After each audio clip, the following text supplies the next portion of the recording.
ایک حکایت ہے کہ بندروں کو جب پتا چلا کہ جس زمیندار کے کھیت سے وہ چوری مکئی کھاتے تھے وہ زمیندار اچانک مر گیا ہے، تو بندروں نے خوب جشن منایا کہ اب انہیں مکئی کھاتے ہوئے کسی بھی روک ٹوک کا سامنا نہیں کرنا پڑے گا۔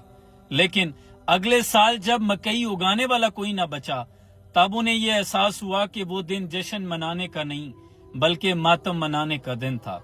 یہی حال اس وقت ہمارے ملک میں حکومت وقت کسانوں کے ساتھ کر رہی ہے۔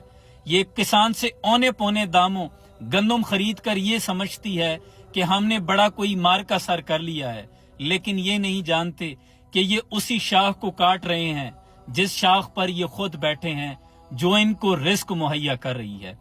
ایک کسان جس قدر محبت اور اپنی خون پسینے کے ساتھ اپنی اولاد کی طرح اپنی گندم کو پروان چڑھاتا ہے، وہ گندم کے ہر خوشے کو جانتا ہے، اور گندم کا ہر خوشہ مٹی کے ساتھ مٹی ہو جانے والے اس کسان کو پہچانتا ہے۔ کسان اپنے مویشیوں کے ساتھ ساتھ گندم کے ہر خوشے کے ساتھ بھی راز و نیاز کرتا ہے۔ جیسے جنگل میں بیٹھا درویش جنگل کے ہر درخت، ہر بوٹے، ہر چرند پرند اور ہر چشمے کے ساتھ ہم کلام ہوتا ہے، اور بدلے میں محبت کے عوض یہ بھی اس کے ہمراز ہوتے ہیں۔ گندم کا ہر خوشہ جانتا ہے کہ اس بار میرے مالک کی مجھ سے امیدیں، کسی کی امید بیٹی کو بیانے کی ہے، کسی کو بیٹے کو باہر بھجوانے کی ہے، کسی نے بچوں کو پڑھانا ہے، کسی نے اپنے لیے گھر بنانا ہے۔ لیکن جس فصل کو اولاد کی طرح کسان پروان چڑھاتا ہے، جب اس کی اجرت ملنے کا وقت آتا ہے تو حکومت وقت اس کے خوابوں، اس کی امیدوں پہ پانی پھیر دیتی ہے۔ یہ زراعت، یہ کسان ہماری آن اور شان ہے۔